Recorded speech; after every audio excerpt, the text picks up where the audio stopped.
सलमान खान की एक film release होने वाली है सिकंदर, जिसको लेकर वो लगातार प्रमोशंस कर रहे हैं। आपने देखा होगा कि कोई भी पिक्चर रिलीज होती है उससे पहले कोई विवादित बयान, कंट्रोवर्सी क्रिएट करने की कोशिश की जाती है, लेकिन सलमान ने ऐसी कोई कोशिश नहीं की। लेकिन मौलाना खुद आगे बढ़कर ये कर रहे हैं। उन्हें सलमान का सनातनी प्रेम पसंद नहीं आ रहा। सलमान की जो घड़ी आप देख रहे हैं, ये जो राम मंदिर एडिशन वॉच सलमान ने पहनी है, वो मौलाना को चुभ गई है, और इस कदर चुभी है कि उन्होंने बाकायदा शरीयत का ज्ञान देना शुरू कर दिया है। हुआ क्या है आपको डिटेल में बताएंगे, लेकिन सबसे पहले तस्वीर आपके लिए देखना जरूरी है, क्योंकि घड़ी कौन सी सलमान ने पहनी और क्यों दिक्कत हुई है समझने के लिए। ये आप देखिए, सलमान की ये नई वॉच है। ये वॉच आप देख रहे हैं, ये फोटोशूट उन्होंने कराया और ये उनका ही पोस्ट है जिसमें वो यहाँ पोज करते दिखाई दे रहे हैं। घड़ी से मौलाना साहब को परेशानी हो गई है। भगवा घड़ी मौलाना को चुभ गई है। क्यों हम कह रहे हैं घड़ी में क्या है ऐसा, जरा देखिए। घड़ी का हम आपको पूरा वर्जन दिखा रहे हैं। इसमें देखिए, यहाँ पर आपको भगवान हनुमान दिखाई दे रहे हैं, बजरंग बली उकेरे गए हैं, यहाँ पर राम मंदिर की छवि उकेरी गई है, और वहीं इसमें आप देखिए घड़ी पर जय श्री राम लिखा हुआ है।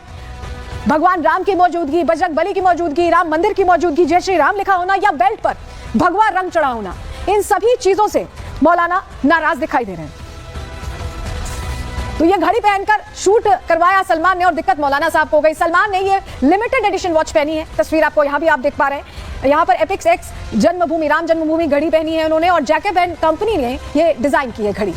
घड़ी को देखकर दिक्कत इसलिए हुई क्योंकि इसमें बहुत सारी ऐसी चीजें हैं जो शायद मौलाना साहब को पसंद नहीं आ रही। सनातनी घड़ी वो समझ रहे हैं इसे। सलमान ने ये 34 लाख रुपए की घड़ी पहनी, कहीं 34 लाख कहा जा रहा है, कहीं 61 लाख कहा जा रहा है। घड़ी की तस्वीरें सोशल मीडिया पर उन्हीं की तरफ से पोस्ट की गई, और घड़ी को देखकर मुस्लिम धर्मगुरु हैरान परेशान हो गए, बयान देने लगे, शरीयत का ज्ञान देने लगे। क्या हुआ है चलिए आपको बताते हैं। क्योंकि शाहबुद्दीन रज़वी बरेलवी, जो अलग अलग बातों से उनको दिक्कत हो जाती है, उन्हें अब एक घड़ी से दिक्कत हो गई, क्योंकि वो घड़ी सलमान खान ने पहनी है। उस घड़ी में राम मंदिर उकेरा गया, उस घड़ी में बजरंग बली बने हुए हैं, उससे दिक्कत हो गई। क्या कह रहे हैं शाहबुद्दीन रज़वी बरेलवी, चलिए ये जान लीजिए। रज़वी ने विवाद खड़ा कर दिया है घड़ी को देखकर। सलमान की घड़ी को इस्लाम विरोधी बता रहे हैं रज़वी। सलमान एक मशहूर मुसलमान है, रज़वी ये कह रहे हैं मशहूर मुसलमान है। राम मंदिर के प्रचार के लिए उन्होंने घड़ी पहन ली है, और कोई भी मुसलमान ऐसा नहीं कर सकता।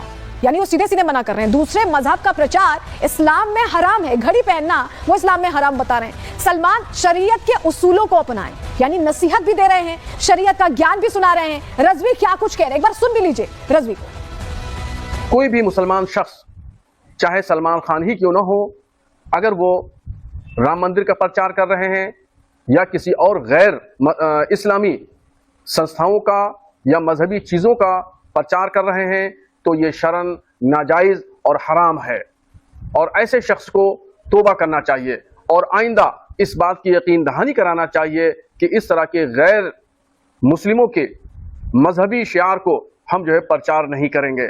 मैं सलमान खान साहब से यही हिदायत देना चाहता हूं और कहना चाहता हूं कि वो शरीयत का लिहाज पास करें और शरीयत के जो बताए गए उसूल हैं उन उसूलों को अपनाएं। लेकिन रज़वी सिर्फ सलमान पर नहीं भड़के हैं, और भी लोगों पर भड़के हैं। अभी तो सलमान पर भड़के हैं क्योंकि वो घड़ी पहन रहा है, इसलिए विवाद खड़ा कर रहे हैं रज़वी। मौलाना रज़वी और किस पर भड़के हैं, अगली तस्वीर दीजिए। क्योंकि सलमान खान की घड़ी तो उनको पसंद नहीं आई। इसके अलावा मोहम्मद शमी, जब आईसीसी चैंपियनशिप चल रही थी, उस दौरान उन्होंने मैच खेला और उन्होंने drink P, energy drink P, तो रोजा ना रखने पर भी मौलाना ने विवाद खड़ा किया। मोहम्मद शमी का रोजा ना रखना, देश के लिए खेलना, ये पसंद नहीं आया रज़वी साहब को। वहीं यहाँ मोहम्मद शमी की बेटी की भी तस्वीर है, वो होली खेल रही थी, इस पर भी विवाद खड़ा किया गया। तो ये रज़वी की आदत रही है, कोई पहली बार नहीं है जब वो इस तरह की बात कह रहे हो। लेकिन आपको जरा बताते हैं, जब इस तरह की बात होती है तो ये एक प्रश्न मन में उठता है कि क्या सोच समझकर फायदे के लिए इस तरह के बयान दिए जाते हैं, इस तरह की बातें की जाती हैं। अचानक से वो ज्ञान देने लगते हैं, शरीयत का ज्ञान देने लगते हैं। पहले गंगा जमुनी तहजीब की बात कर रहे होते हैं और फिर गाड़ी डिरेल हो जाती है। क्यों हम कह रहे हैं ऐसा, समझिए जरा। क्योंकि भाईचारे की बात सहूलियत के हिसाब से करते हैं रज़वी, ऐसा लगता है। गंगा जमुनी तहजीब की याद अपने फायदे के लिए ही उन्हें आती है। राम मंदिर का प्रचार उन्हें बर्दाश्त नहीं हो रहा। मुस्लिम होली मनाए तो रंग हराम हो जाता है उनके लिए। जबरन धर्मांतरण पर वो चुप्पी साध लेते हैं, उस पर वो कुछ नहीं बोलते, उस पर वो कोई रिएक्शन ही नहीं देते। 3 तलाक के मुद्दे को लेकर जब भी उनसे बात करनी चाहो, जब ये बताया गया कि बंद हो रहा है ये, तो उस पर भी वो मौन हो जाते हैं, बल्कि उसकी मुखालफत करते हैं, उसका विरोध करते हैं। वक्फ संशोधन बिल आएगा तो उसका भी वो विरोध करेंगे। तो इस तरह के हालात रहते हैं। सिर्फ सेलेक्टिव हियरिंग है, सेलेक्टिव रिएक्शंस हैं, बाकी चीजों पर वो चुप्पी साधे हुए हैं। लेकिन आप समझिए कि इसको लेकर अब प्रश्न उठ रहा है। विनोद बंसल क्या कह रहे हैं, प्रवक्ता वीएचपी के, उनको सुन लीजिए। देखिए, एक तरफ तो भाईचारे की बात करते हैं और दूसरी तरफ भाई को चारे की तरफ चढ़ना चाहते हैं। एक तरफ जो है वो सेकुलरिज्म का ढकोसला करते हैं लोग, चूँकि इनको मुझे लगता है कि कोई फिल्म प्रमोट करनी है तो उसके लिए राम मंदिर की वॉच ले आए। ये सब अवसरवादी लोग हैं, चाहे ये फिल्म इंडस्ट्री के इस तरह के अभिनेता हों और या फिर इस तरह के जो मौलाना हो। जो कहने को तो मौलाना है, काम इनका भड़काना है और शरीयत के नाम पर सिर्फ ये शरीयत को थोपना चाहते हैं। तो देखिए ये इकोसिस्टम है, बेसिकली समझना पड़ेगा, चाहे वो एक्टर हो या ये मौलाना हो, दोनों एक दूसरे को प्रमोट करने की कोशिश कर रहे हैं और कुछ नहीं कर रहे हैं। उनको फिल्म चलानी है और इनको अपना जिहादी एजेंडा पूरा करना है।